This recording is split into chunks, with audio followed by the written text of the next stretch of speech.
La Gemara, elle dit que Shem Shepartsoufehem Shonot, car Datehem Shonot. Les manières que les visages sont différents, les esprits sont différents. Ça veut dire quoi? C'est qu'en fait, pourquoi Hachem, il a fait dans la nature qu'on a tous des visages différents? Vous savez qu'il n'existe pas deux vrais sosies à 100%, ça n'existe pas. Parce qu'au moins, ils ont les empreintes digitales différentes. Ouais. Maintenant, pourquoi Hachem, il a fait qu'on a tous des visages différents? Tous. Vous vous rendez compte la panoplie des visages? Des milliards et des milliards de visages. Maintenant, des fois, tu vois que la petite fille, waouh, c'est exactement la tête de la grand-mère. Ouais. Dans les générations. Ça saute une génération, ça revient. Mais, a priori, on est tous différents. Elle dit la Gemara, pourquoi? Pourquoi? Pour que tu comprennes que tu es différent. Tu dis, mais je comprends pas. Si je marche dans la rue, imagine, on a tous la même tête. Et je marche dans la rue. Et un gars, il a la même tête que moi en face de moi. Combien de temps je vais mettre pour comprendre que lui, c'est pas moi, parce que je suis en face de lui? Donc, c'est pas parce qu'il a une tête différente que je vais comprendre qu'il est différent de moi. La Gemara dit, non, non, non, non. De la même manière que les visages sont différents, les esprits sont différents. Le da'at, c'est un mot très dur à traduire. Ça veut dire la conscience de la personne, ça veut dire la volonté, ça veut dire la personnalité, ça veut dire la maturité, d'accord? Ça veut dire la sensibilité, la capacité, l'intellect actif, la capacité imaginative, la capacité à assumer les situations. Tout ça, c'est différent chez chacun. C'est-à-dire que chacun d'entre nous, c'est une combinaison complexe, différente de l'autre. Donc ça veut dire que quand vous vous levez le matin, il y a 7 milliards de personnes qui ne vous ressemblent pas. C'est pour ça que l'inventeur du détartrant, comment il s'appelle? Sartre. Oui. Sartre, il a dit, l'enfer, c'est les autres. Il avait raison ou non? Oui, non? On est entre nous, vous pouvez être sincère. C'est vrai? Donc tous les gens qu'on dit bien sûr, ils viennent me voir après, il faut qu'on parle absolument de leur couple. Donc non, je rigole. Donc, l'enfer, c'est les autres. Il a raison, il a tort. En vérité, d'après la Torah, il a tort. Pourquoi? Parce que, pourquoi l'enfer? C'est quoi l'enfer? L'enfer, c'est l'endroit que tu ne supportes pas. L'enfer, c'est l'endroit que tu fuis. C'est ça l'enfer. Ouais. C'est pour ça que quand il t'arrive un malheur, tu dis « Ah, mais c'était vraiment l'enfer. » En fait, l'enfer, c'est juste l'enfer de ce que tu voulais. C'est comme l'envers. C'est l'enfer. D'accord? L'autre, elle imaginait un gars comme ça, elle a épousé exactement ce qu'elle ne voulait pas. L'autre, il voulait des enfants comme ça, et ils ont un défaut majeur, c'est qu'ils lui ressemblent. D'accord? L'autre, il voulait faire du travail cachère, il est tombé avec un associé, lauraleno.com, un gars tordu de chez tordu. Pourquoi? Alors, je te dis la chose, écoutez bien. La vie, ouais, c'est des rencontres. Qui c'est qui a organisé ces rencontres? Akadosh Baruch Hu. C'est marqué Akadosh Baruch Hu, mais avec Zivugim. Hachem, il crée les couples. Maintenant, les gens, ils croient que les couples, c'est seulement la personne que tu épouses. Non, c'est tous les gens que tu rencontres. Pourquoi tu as tel professeur et pourquoi tu as tels élèves? Pourquoi tu as tel voisin? Pourquoi tu as tel parent? Pourquoi tu as tels enfants? Pourquoi tu as tels amis? Pourquoi tu as tels ennemis? Ouais. Pourquoi tu as telle belle-mère? Ah, je me suis répété. D'accord? Donc, ça veut dire quoi? Ça veut dire que si on croit en Dieu, celui qui ne croit pas, il vaut mieux qu'il habite un étage élevé. Mais si on croit en Dieu, on sait qu'il n'y a pas de hasard. Ouais. Et quand on dit qu'il n'y a pas de hasard, ça veut dire qu'une chose qui arrive, elle est nécessaire. Maintenant, on dit tout ce que Dieu fait, c'est pour le bien. Kol David Rachamana Letav. Tout ce que fait Dieu, c'est pour le bien. Maintenant, l'erreur, c'est la traduction. Parce que les gens, ils traduisent Tov en tant que bien. Ouais. Tov, comment vous traduisez Tov? Bon. Boker Tov. Ouais. Bonne matinée. Yom Tov. Bonjour. En vérité, Tov, en hébreu, ça veut dire bon. Mais dans le langage des Chachamim et de la Torah, ça ne veut pas dire bon. Ça veut dire complet. Adam Tov, c'est Adam Shalem. Un homme bien, c'est un homme complet. Mazal Tov, c'est quoi Mazal Tov? Pourquoi les gens qui se marient, on dit Mazal Tov? Parce que le Mazal de l'homme, il est incomplet sans la femme. Et le Mazal de la femme, il est incomplet sans l'homme. Quand les deux se rejoignent, ça fait un Mazal complet. C'est Mazal Tov. Vous me suivez ou non? Maintenant, tant qu'ils ne sont pas mariés, il n'est pas complet le Mazal. Maintenant, comment on appelle le Mazal quand il n'est pas complet? Mazal Maja. Il n'est pas encore arrivé. D'accord? Donc Tov, ça veut dire complet. Donc, quand on dit tout ce que fait Dieu, c'est pour le bien, c'est pas le bien comme nous on traduit. Parce que nous, comment on traduit le bien? Ce qui nous fait plaisir, ce qu'on apprécie, ce qui est à notre avantage. Ouais. Ce qui nous rend heureux. Non, non, non, non, non, il n'y a pas écrit ça. Il y a écrit tout ce que fait Dieu, c'est pour le complet. Ça veut dire que la réalité, elle vient pour te compléter. L'épreuve, elle vient pour te compléter. Les amis viennent pour te compléter. Même les actes. On dit Ma'asim Tovim. Ouais, les gens ils croient que ça veut dire bonnes actions. Non, c'est action complète.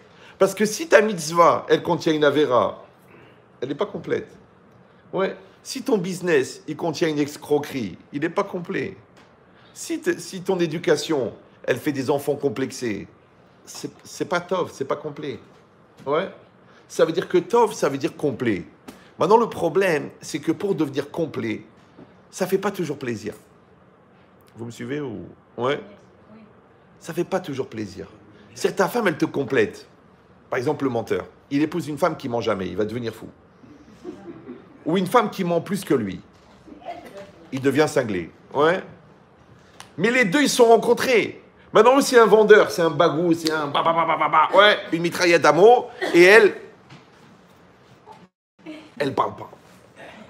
C'est une race en botanique qui s'appelle séquoia. Et en français, séquoia. Elle parle pas. Elle parle pas. Mais quand elle parle vrai, elle parle sincère. Lui, il n'arrête pas de parler, mais il n'arrête pas de mentir. Tu dis, mais comment ils se sont mariés les deux? On dirait un Doberman avec un papillon. Tu dis, mais imagine la tête des gosses. Ouais, avec des pattes et des ailes. Mais non, celui-là qui parle beaucoup, mais il ment beaucoup. Pourquoi il ment? Pour cacher qu'il n'a rien à dire. Pour cacher ses vrais sentiments. Toute la vie, c'est une vente. Ouais. Avec elle, il va lui dire, mais pourquoi tu parles pas? Mais pourquoi tu t'exprimes pas? Mais pourquoi tu ouvres pas ton cœur? Elle parle pas. Elle parle pas. Ouais. Elle parle pas. Elle voit que son père, il a jamais parlé. Elle dit, c'est comme ça qu'il faut faire. Bon, c'est vrai que sa mère s'est pendue. Mais l'idée, c'est quoi? C'est rien. C'est de l'humour ashkénaze, vous pouvez pas comprendre. D'accord? Donc maintenant, lui, il veut qu'elle parle. Alors au début, il crie. Après, il parle. Après, il réexplique. Il voit que ça marche pas. Alors qu'est-ce qu'il fait? Il a compris. Alors il se met à parler sincèrement. Alors il change pour elle. Alors il se bouleverse. Elle voit qu'il a fait tellement d'efforts de parler vrai. D'accord? Ce coup, elle se met à parler. D'accord? Donc lui, il a fait son tikkun de parler faux, il se met à parler vrai. Et elle a fait son tikkun de ne pas parler, se met à parler. J'arrive. Vous avez compris ou non? Vous avez compris l'idée ou non? Maintenant, vous croyez que c'était pour faire la réparation de la femme et de l'homme? Non. C'est parce que ces deux-là, avec un homme qui parle trop et une femme qui parle jamais, ils ont un potentiel d'avoir des enfants anorexiques énorme. Et les enfants anorexiques, ils ont besoin de paroles, de communication et de sincérité. Donc le bon Dieu, qu'est-ce qu'il a fait? Il a dit, je préfère que vous réparez ça avant qu'après. Pourquoi? Parce que tout ce qu'on est, c'est inscrit dans notre semence. Et la semence, c'est le fruit de notre essence. Et notre essence, elle change avec notre éducation, avec notre travail. Bonsoir, ça va bien avec vous? Ouais, super. La retardataire. Non, c'est moi, j'ai commencé trop tôt, mais là, on avait 2 moins quart. Donc c'est quoi l'idée? Pourquoi? Parce que le Ramban, dans le Dat Akdusha, il dit Ikar Azera Machashava. Le principal constituant de la semence, c'est la pensée. Mais pas la pensée comme la pensée. Maintenant, moi, je suis en train de parler, vous pensez à ce que je dis. Non, la pensée, pas dans le sens l'archov, qui veut dire penser, mais dans le sens rachouv, qui veut dire important. C'est-à-dire ce qui est fondamental pour toi, ce qui est acquis à 100%, ce qui est ton essence intrinsèque, ça s'inscrit dans ta semence. C'est pour ça qu'on ne peut pas tricher avec la semence, parce qu'il y a l'ADN. Et l'ADN, ouais, tu rajoutes le yud de la chokma, ça fait Adonai. Tu peux pas tricher, il y a pas. Si on trouve ton ADN sur une scène de crime, tu peux dire allez, je rigole. Monsieur, il y a votre ADN. Tu peux pas tricher. Adon olam, Adon akol, ADN. Tu peux pas tricher. Ouais. Donc c'est quoi l'idée?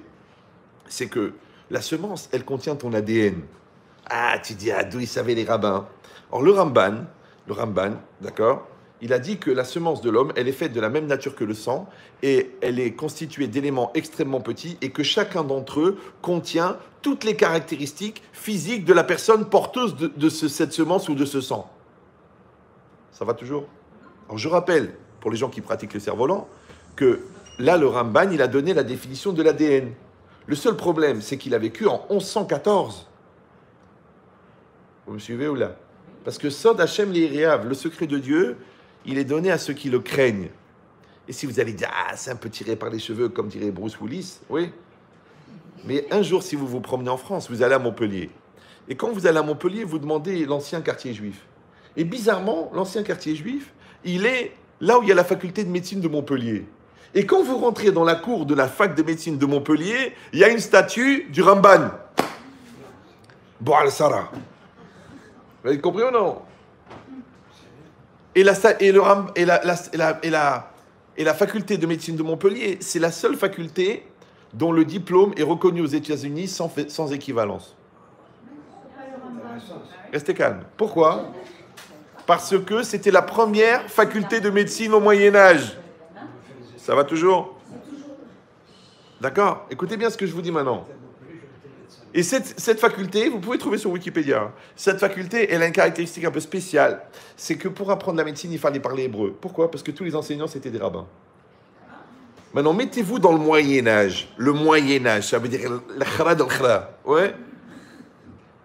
Imagine maintenant, vous savez que dans la Torah, c'est interdit l'autopsie. Donc, comment ils connaissaient l'anatomie? Pas le droit d'ouvrir un corps. Sod Hashem les Réav. Mais je te dis qu'ils connaissaient l'ADN. Ils connaissaient le sang. Ouais? Ils connaissaient même l'origine de la dépression. À eux, tu vas leur expliquer. Pourquoi? Parce qu'il y a deux manières de comprendre la réalité. Vous pouvez éteindre les portables, ça ne me dérange pas. Il y a deux manières. Soit la version scientifique, c'est que tu vois une réalité et tu l'observes et tu tires les principes. Soit tu prends les principes qui sont inscrits dans la Torah et avec tu regardes la réalité.